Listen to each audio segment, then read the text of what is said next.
When we determine if a book is a good read, we don't look at the cover and the back and go, yeah, that was a great book. I highly recommend it. Or, yeah, don't waste your time. That was not a good book. We would be ignorant to do that, right?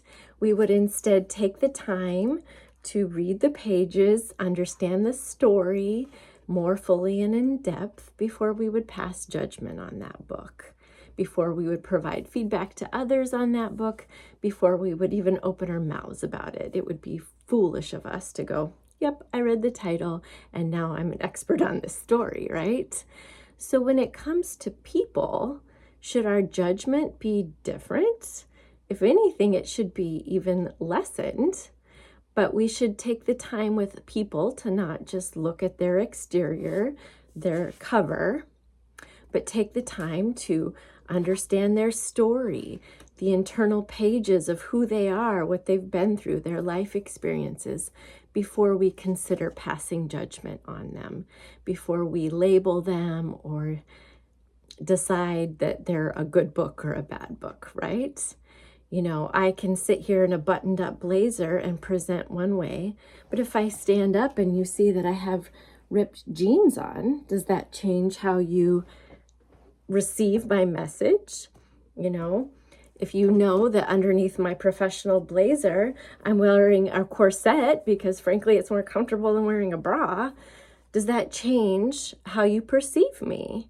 You know, a woman who's confident in her own skin and comfortable with herself is going to have a natural sensuality to her. That doesn't mean she's slutty. Somebody who's wearing ripped jeans, that doesn't mean they're poor or sloppy or unintelligent. I deal with stigma all the time as a blonde. You know, people take one look at me and assume, oh, she must be a bimbo. And the truth is, I'm actually quite sharp. You know, the stigma of blondes are more fun, I'm not going to argue with. I think I am pretty fun. But I think that it's so important to really give consideration to the fact that we wouldn't judge a book from the cover. So why would we judge a person, one of God's children, by the cover?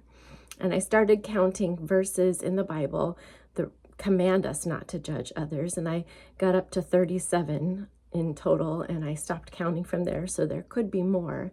But it would seem that if there are that many reminders, that many commands to not judge one another, that God really means it. And that's an important command to be obedient to love one another and to not just quickly glance at someone's exterior and make a determination or their life circumstance, because circumstances in people's life change constantly.